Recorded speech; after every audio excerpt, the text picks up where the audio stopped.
Hai marketers, jumpa kembali bersama saya Baby Antoneta dalam 10 Minutes Industry Update dari sektor Government and Public Services. Pada kali ini saya akan memberikan 5 update terkait dengan sektor pemerintahan yang telah dirangkum dalam sepekan terakhir.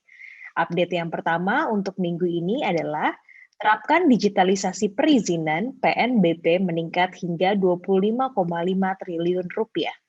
Kementerian Kominfo turut mengambil bagian dalam reformasi birokrasi yang dilakukan melalui penyederhanaan birokrasi dan digitalisasi birokrasi.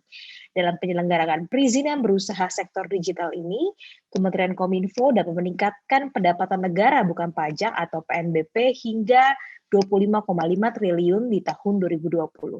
Pengaturan tersebut dapat menyederhanakan 38 peraturan menteri ke dalam satu peraturan menteri, memangkas 40 jenis izin menjadi 9 jenis izin, dan 4 jenis sertifikasi dan pendaftaran, dan mempercepat waktu perizinan menjadi 1 hari melalui one day services, serta mengintegrasikan perizinan berusaha sektor Kominfo dengan sistem online single submission atau OSS. Integrasi perizinan berusaha sektor Kominfo dilakukan untuk 6 izin berbasis OSS, antara lain perizinan penyelenggaraan pos, perizinan penyelenggaraan jasa komunikasi, jaringan telekomunikasi, telekomunikasi khusus, dan penomoran telekomunikasi, kemudian penyelenggaraan penyiaran TV dan penyiaran radio, perizinan spektrum frekuensi radio, hak labuh satelit, sertifikasi alat dan perangkat telekomunikasi, dan pendaftaran sistem elektronik. Pelayanan perizinan berusaha dikembangkan melalui 4 tahapan. Yang pertama adalah penguatan tata kelola, penerapan data-driven layanan publik, digitalisasi layanan dan administrasi, serta terakhir yaitu penerapan sistem manajemen anti penyuapan. Diharapkan dengan dilakukan penerapan ini, Kominfo dapat menciptakan ekosistem pelayanan yang semakin inovatif, kredibel, akuntabel, dan berintegritas. Selain itu juga sebagai upaya mendorong partisipasi masyarakat dalam pelayanan publik. Kita masuk update yang kedua. Kementerian Perindustrian targetkan produksi mobil listrik capai 600.000 unit di tahun 2030. Kementerian Perindustrian telah menyusun roadmap atau peta jalan industri otomotif terkait kendaraan bermotor listrik. Dalam roadmap tersebut, pemerintah menargetkan produksi electric vehicle pada tahun 2030 dapat mencapai minimal 600.000 unit untuk kendaraan roda 4 atau lebih, dan sebanyak 2,5 juta unit untuk kendaraan roda 2. Guna mempercepat popularisasi penggunaan EV, pemerintah dalam roadmap yang dirancang hingga 2030 tersebut juga menetapkan peraturan pembelian electronic vehicle di instansi pemerintah. Diperkirakan pembelian kendaraan listrik roda 4 akan mencapai 33.000 unit, sedangkan untuk kendaraan roda 2 mencapai 398.000 unit. Baterai akan menjadi komponen paling berharga dalam electronic vehicle yang mewakili 35% dari biaya pembuatan EV. Keunggulan utama dari manufacture EV di Indonesia adalah baterai yang terbuat dari baterai lithium-ion berbasis nikel. Hal ini didukung kemampuan Indonesia dalam menyediakan sumber daya karena Indonesia memiliki cadangan nikel terbesar di dunia. Pemerintah mendukung inisiatif ini dengan memberikan insentif kepada konsumen berupa pengenaan PPNBM sebesar 0%, pengenaan pajak daerah maksimal 10%, bagi perusahaan industri juga mendapat insentif terkait dengan tax holiday, tax allowance, pembebasan biaya masuk, dan melakukan kegiatan R&D terkait produk mobil listrik ini, sehingga dapat terus berinovasi dan memajukan produksi mobil listrik buatan Indonesia. Dengan diproduksinya kendaraan listrik diperkirakan mampu menurunkan emisi CO2 sebesar 2,7 juta ton untuk roda 4 atau lebih dan 1,1 juta ton untuk roda 2 sehingga industri otomotif nantinya akan dapat lebih ramah lingkungan. Kita masuk update yang ketiga. Kementerian PPPA gandeng Kadin dorong pemberdayaan perempuan dan perlindungan anak di dunia usaha. Kementerian Perempuan dan Perlindungan Anak dan Kamar Dagang Industri Kadin bekerja sama dalam membuat nota kesepahaman. Tujuannya adalah untuk meningkatkan kesejahteraan dan produktivitas perempuan pelaku usaha di bidang ekonomi, sosial, dan hukum, serta pemenuhan hak anak. Menteri PPPA menambahkan kerjasama tersebut merupakan kekuatan berharga bagi percepatan pencapaian isu-isu prioritas pembangunan PPPA, khususnya pada isu terkait kewirausahaan perempuan serta menimbulkan pekerjaan anak. Komitmen nota kesepahaman tersebut berisi sebagai berikut. Yang pertama, penguatan kapasitas dan promosi bagi perempuan pelaku usaha. Kedua, peningkatan perlindungan hak perempuan serta pencegahan kekerasan dan diskriminasi terhadap perempuan di tempat kerja.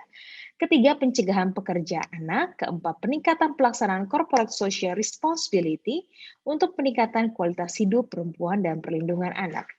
Adanya diskriminasi tenaga kerja dapat menghambat partisipasi perempuan di bidang ekonomi.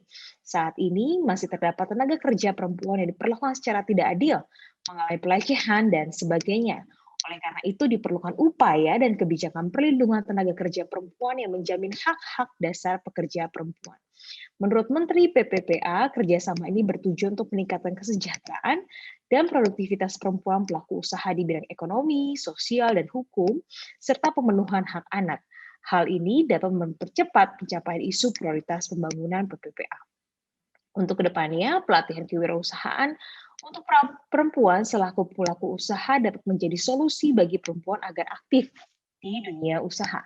Pelatihan ini dapat berbasis pemasaran digital, pengelolaan keuangan, atau peningkatan keterampilan sesuai dengan bidang usaha yang digeluti. Dengan begitu, perempuan dapat mencukupi kebutuhan keluarga dan meningkatkan taraf hidup yang dimiliki.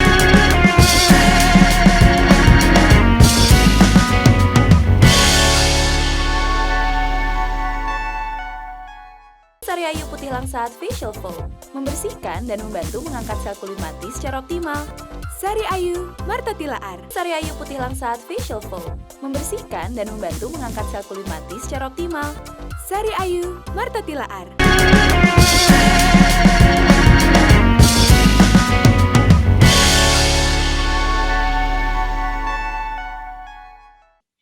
Kita masuk update yang keempat terkait dengan Singapura bekerja sama dengan pemerintah Republik Indonesia untuk menambah investasi pada pengembangan Nongsa Digital Park di Batam. Indonesia dan Singapura telah menandatangani 29 perjanjian kerjasama mengenai peningkatan kapasitas tenaga kerja melalui pembahasan manajemen rantai pasokan, keahlian ekonomi digital, teknologi finansial, inovasi sosial, analisa data, pariwisata dan hospitality, kepemimpinan, kebudayaan, dan obat-obatan. Singapura memiliki slogan 30 by 30, yaitu memenuhi kebutuhan gizi 30% masyarakat Singapura pada 2030 secara mandiri. Singapura berkomitmen untuk bekerja sama dengan Indonesia untuk mengembangkan proyek agribisnis di kawasan Batam Bintan, Karimun dengan tujuan mengekspor produk pertanian ke Singapura. Pada proyek ini, Singapura akan mengembangkan sistem pertanian pintar untuk memproduksi buah-buahan, sayuran, dan produk lainnya yang sesuai dengan kebutuhan pasar Singapura. Saat ini pemerintah Indonesia telah mengeluarkan peraturan pemerintah nomor 41 tahun 2021 tentang penyelenggaraan kawasan perdagangan bebas dan pelabuhan bebas yang merupakan bagian dari implementasi Undang-Undang Cipta Kerja. Peraturan pemerintah tersebut dibuat untuk meningkatkan kemudahan pelayanan, kelancaran, serta pengawasan arus lalu lintas barang dalam pemasukan dan pengeluaran barang dari kawasan perdagangan bebas dan pelabuhan bebas. Berdasarkan pertemuan dilakukan antara Menko Bidang Perekonomian Indonesia dengan Menteri Perdagangan dan Industri Singapura, Gan Kim Yong, kedua menteri berharap bidang-bidang kerjasama yang akan dilakukan dapat menjadi pemacu pertumbuhan ekonomi pasca pandemi COVID-19. Implementasi dari rencana kerja yang telah disepakati oleh kedua negara diharapkan bisa meningkatkan investasi dan memberikan lapangan pekerjaan baru bagi masyarakat. Selanjutnya, untuk update yang terakhir adalah DPR telah menyetujui penyertaan modal negara PMN untuk 12 BUMN senilai 106 triliun rupiah. Komisi 6 DPR RI telah menyetujui usulan Menteri BUMN Erick Thohir mengenai PMN tahun 2022 sebesar 72.449 triliun dan PMN tambahan untuk 2021 sebesar 33,9 triliun, yang mana PMN tersebut ditambahkan kepada 3 perseroan negara. Ketiga perusahaan tersebut adalah Waskita Karya, Kereta Api Indonesia, Hutama Karya, di mana masing-masingnya akan mendapatkan dana sebesar 7,9 triliun untuk Waskita, 7 triliun untuk KAI, dan 19 triliun untuk Hutama Karya. Anggaran yang diberikan untuk Waskita akan digunakan untuk melaksanakan proyek penugasan pemerintah yang belum rampung. Contohnya adalah Tol Trans Jawa dan Tol Trans Sumatera.